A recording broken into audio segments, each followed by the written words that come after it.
పూర్తి వివరాలు చూసే ముందు మా ఛానల్ ని సబ్స్క్రైబ్ చేయడం మర్చిపోకండి. శ్రీ గురుభ్యో నమః. శ్రీ మహాసరస్వత్యై నమః. ఓం నమః శివాయ. నారాయణ శాస్త్రి ఆస్ట్రాలజీ ఛానల్ వీక్షిస్తున్నటువంటి ప్రేక్షక మహాశీలకు స్వాగతం, సుస్వాగతం. ఈరోజు మనము 2024 సంవత్సరం ఏప్రిల్ నెల 1వ తేదీ నుంచి 15వ తేదీ వరకు సింహరాశిలో జన్మించినటువంటి వారికి ఏ విధంగా ఉంటుందో తెలుసుకుందాం. సింహరాశి వారికి జరుగుతున్నటువంటి గ్రహస్థితిని కనుక పరిశీలించినట్లయితే మిశ్రమమైనటువంటి కాలం నడుస్తున్నది. 50-50 అంటే ఒక 50% అనుకూలంగాను 50% ప్రతికూలమైనటువంటి ఫలితాలు కనిపిస్తున్నాయి. ప్రధానంగా తీసుకుంటే మీ రాశ్యాధిపతి అయినటువంటి రవి రాశికి 8వ స్థానంలో సంచరిస్తున్నాడు. రాశ్యాధిపతి రాశికి 8వ స్థానంలో సంచరిస్తున్నటువంటి కారణం చేత ఆత్మవిశ్వాసం అనేటటువంటిది కోల్పోకూడదు. చేసేటటువంటి పనులు ఏవైనా సరే ఆత్మవిశ్వాసంతో, సంకల్ప బలంతో, మనోబలంతో కనుక చేసినట్లయితే ఫలితం అనేటటువంటిది పొందుతారు. ఇంకొకటి, 8వ స్థానంలో రవిగ్రహం యొక్క సంచారం జరుగుతున్నప్పుడు ప్రణాళిక అనేటటువంటిది చాలా అవసరం. ఏ పని చేయాలన్న ఒక ప్లానింగ్ ఉండాలి. దాని గురించి ముందుగానే తెలుసుకోవాలి. ఏ రోజు ఏం చేయాలో తెలుసుకోవాలి. దాన్ని బట్టి ఒక ప్రణాళికాబద్ధంగా చేసేటటువంటి పనులతోటి సింహరాశిలో జన్మించినటువంటి సత్ఫలితాన్ని పొందుతారు. మీ రాశికి 10వ స్థానాధిపతి ఎవరంటే శుక్రుడు. ఉచ్చ స్థానంలో ఉన్నాడు, కానీ రవితో కలిసి ఉన్నాడు.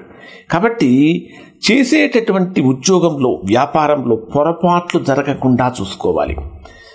ఇక్కడ సింహరాశి వారి పరిస్థితి ఎలా ఉంటుందంటే ఏదైనా సరే ఇమీడియట్గా ఇన్స్టెంట్గా అయిపోవాలి. ఇంతసేపా అనేటటువంటి భావన కలుగుతుంది. తొందరగా అయిపోవాలి. కొన్ని సందర్భాల్లో మీ సహనానికి పరీక్ష అన్నట్టుగా ప్రతి చిన్న పని కూడా ఎక్కువగా చేయాల్సిన పరిస్థితి వస్తుంది. అంటే ఎక్కువ కష్టంతో పూర్తయ్యే అవకాశం ఉంటుంది. జనరల్గా చెప్పాలంటే ప్రస్తుతం జరుగుతున్న గ్రహస్థితి ప్రకారం కనుక తీసుకుంటే చాలా అంటే కొద్ది రోజులలోనే ఎక్కువ పని చేయాల్సిన పరిస్థితి ఇక్కడ ఈ మాసం ఈ రాశి వారికి కనిపిస్తూ ఉంటుంది.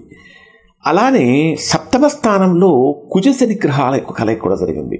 7మంలో కుజశనులు కానీ, 8మంలో రవి శుక్ర రాహు గ్రహాలు, ఈ 5 గ్రహాలు కూడా యోగాన్ని ఇవ్వట్లేదు. 5 గ్రహాలు ప్రతికూలంగా ఉన్నప్పుడు ఎటువంటి ఫలితాన్ని, ఎటువంటి నిర్ణయాలు తీసుకోవాలంటే తీసుకునేటటువంటి నిర్ణయం ఏదైనా సరే స్పష్టంగా ఉండాలి. ఊగిసలాటలనేటటువంటి పనికిరావు. చెయ్యాలా వద్దా, చేద్దామా వద్దా అనేటటువంటి ఊగిసలాటలు అనేటటువంటివి పనికిరావు. ఇంకొకటి, ఏ పైనైనా సరే సకాలంలో కనుక చేసినట్లయితే సమస్యలు తొలగిపోతాయి, విఘ్నాలు కలుగుతున్నాయి. మధ్యలో ఇంటరప్షన్స్ చేసేటటువంటి వారు చాలామంది మీకు ఎదురవుతూ ఉంటారు. ఆటంకాలు కలిగించే వాళ్ళు ఎదురవుతూ ఉంటారు. ఆటంకాలను అధిగమించి సింహరాశి వారు ముందుకు పోతూ ఉండాలి. ఇది మాత్రమే కాకుండా కాలం వ్యతిరేకంగా సాగుతూ ఉన్నప్పుడు చేసేటటువంటి వృత్తి, ఉద్యోగ, వ్యాపారాల్లో అత్యంత జాగ్రత్తగా వ్యవహరించాలి.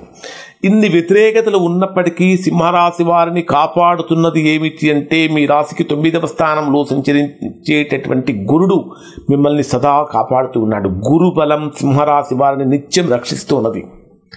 ఇంకా గురుబలం కనుక పెరగాలంటే ప్రతిరోజు కూడా గురువుకు సంబంధించినటువంటి శ్లోకాలను పారాయణం చేయండి.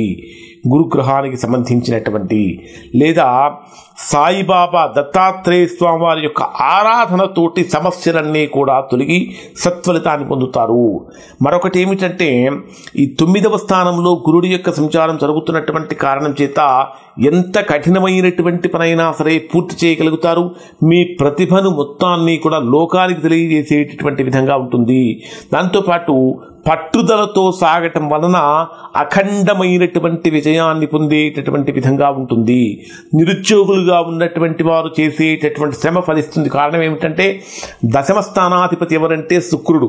10వ స్థానాధిపతి అయినటువంటి శుక్రుడు మీ రాశికి ఉచ్చ స్థానంలో సంచరిస్తున్నటువంటి కారణం చేత నిరంతరమైనటువంటి శ్రమతోటి నిరుద్యోగులు సత్ఫలితాలు పొందుతారు. ఈ మాసంలో ఆర్థికంగా ఒడిదుడుకులు ఇచ్చే అవకాశాలు ఉంటాయి. కాబట్టి లోన్స్ ఏదైనా సరే తీసుకోవాల్సి వచ్చినప్పుడు వాటి గురించి 1-2 సార్లు ఆలోచించి తీసుకోవటం మంచిది. తొందరపాటుగా ఎవడో లోన్ ఇస్తున్నాడు తీసుకుని ఈఎంఐ కడదాంలే అని కనుక అనుకున్నట్లయితే తద్వారా ఆర్థికంగా మరింత కుంగిపోయే అవకాశాలు ఇక్కడ రాశి వారికి కనిపిస్తూ ఉంటాయి. మరి ఓవరాల్గా కనుక తీసుకుంటే వృత్తిలో కానీ, ఉద్యోగంలో కానీ, వ్యాపారంలో కానీ ఆరోగ్యపరమైనటువంటి సమస్యలు కూడా ఇక్కడ రాశి వారికి కనిపిస్తూ ఉన్నాయి. కాబట్టి కొద్దిగా జాగ్రత్తలు. దత్తాత్రేయ స్వామి యొక్క ఆరాధన విశేషమైనటువంటి యోగాన్ని ఇస్తుంది. 1వ తేదీ నుంచి 15వ తేదీ వరకు డే వైజ్గా కనుక పరిశీలిస్తే 1వ తేదీ ఉదయం నుంచి 3వ తేదీ ఉదయం 5 గంటల వరకు ఉన్న సమయం అంతా కూడా ఏదో తెలియనటువంటి మధురమైనటువంటి ఆనందాన్ని, అనుభూతిని పొందుతారు. ఒక అనిర్వచనీయమైనటువంటి ఆనందాన్ని పొందుతారు. సంతానపరమైనటువంటి విషయాలు మీకు చాలా ఆనందాన్ని కలిగిస్తూ ఉంటాయి. ఇన్వెస్ట్మెంట్స్లో గొప్ప లాభాన్ని పొందుతూ ఉంటారు. అనేక రకాలైనటువంటి యోగాలు కూడా ఇక్కడ రాశి వారికి కనిపిస్తూ ఉన్నాయి. 3వ తేదీ ఉదయం 5 గంటల నుంచి 5వ తేదీ ఉదయం 7 గంటల 13 నిమిషాల వరకు ఉండేటటువంటి సమయంలో ఆరోగ్య భంగం కలుగుతుంది. ఆరోగ్యపరమైనటువంటి విషయాలలో జాగ్రత్త పడాలి. ఎంతో కాలం నుంచి వేధిస్తున్నటువంటి సమస్యకు ఇక్కడ చెక్ పెట్టే అవకాశం కూడా కనిపిస్తూ ఉన్నది.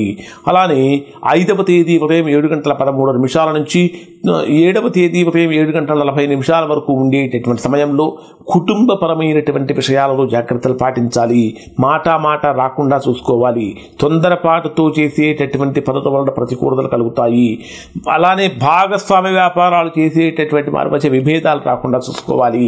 ముఖ్యంగా చెప్పాలంటే కుటుంబ వాతావరణాన్ని ఆహ్లాదకరంగా ఉంచుకోవడం కోసం ప్రయత్నం చేయాలి. ఇక 7వ తేదీ ఉదయం 7 గంటల 40 నిమిషాల నుంచి 9వ తేదీ ఉదయం 7 గంటల 32 నిమిషాల వరకు ఉండేటటువంటి సమయంలో ఆ 3 రోజులు 7, 8, 9 ఆ 3 రోజులు ముఖ్యమైనటువంటి కార్యక్రమాలు ఏవైనా ఉంటే వాటిని వదిలిపారేయాలి. ఆ రోజుల్లో చేయకూడదు. ఇన్వెస్ట్మెంట్స్ పనికిరావు. ఆర్థిక వ్యవహారాల్లో ట్రాన్సాక్షన్స్ ఇవ్వటం కానీ తీసుకోవటం కానీ పనికిరాదు. ఏదైనా అలాంటి చేయవలసి వచ్చినప్పుడు డాక్యుమెంటేషన్ ప్రూఫ్ అనేటటువంటిది ఖచ్చితంగా ఉంచుకోవాలి. ఆరోగ్యపరంగా చిన్న సమస్య కనిపించినప్పుడు ఖచ్చితంగా దానికి సంబంధించినటువంటి సూచనలు, సలహాలు తీసుకొని చేయటం మంచిది. ఇక 9వ తేదీ ఈ రాశిలో జన్మించినటువంటి వారికి 9వ తేదీ ఉదయం 7:30 గంటల నుంచి ఇక 14వ తేదీ రాత్రి వరకు ఉన్న సమయమంతా కూడా విశేషమైనటువంటి యోగాన్ని, ఆనందాన్ని, అద్భుతమైనటువంటి ఫలితాన్ని, అంటే ఏప్రిల్ మాసంలో ఫస్ట్ వీక్ అంతా అలజడి ఎక్కువగా ఉంటుంది. సెకండ్ వీక్ వచ్చేటప్పటికీ కొద్దిగా అనుకూలమైనటువంటి ఫలితాల వైపుగా ముందుకు వెళ్తూ ఉంటారు. 14వ తేదీ కల్లా సంపూర్ణమైన శుభ ఫలితాన్ని పొందుతారు. 14వ తేదీ నుంచి 15వ తేదీ మధ్యలో స్వల్పమైనటువంటి ఆటంకాలు, ప్రతికూలతలు ఉన్నప్పటికీ ఓవరాల్గా కనుక పరిశీలించినట్లయితే సింహరాశి వారు మంచి ఫలితాన్ని పొందుతారు. కానీ ప్రతికూలమైనటువంటి ఫలితాలు ఉన్నటువంటి కారణం చేత మీకు వీలైతే ఖచ్చితంగా చేయవలసినటువంటి అద్భుతమైనటువంటి పరిహారం ఏమిటంటే దత్తాత్రేయ కవచాన్ని ఎవరైతే ఈ సింహరాశి వారు పారాయణ చేస్తారో అది యోగాన్ని ఇస్తుంది. దానితో పాటు ఆదిత్య హృదయ పారాయణం అనేటటువంటిది సింహరాశి వారికి మనోబలాన్ని, ఆరోగ్య బలాన్ని కలిగిస్తుంది. కాబట్టి ఖచ్చితంగా ఆదిత్య హృదయం పారాయణ చేయండి. ఆదిత్య హృదయం పారాయణ చేయలేమండి అనుకున్నప్పుడు కనీసం వినటానికైనా ప్రయత్నం చేయండి. తద్వారా మంచి ఫలితాన్ని పొందుతారు. ఇవి సింహరాశికి సంబంధించిన ఫలితాలు. శుభం.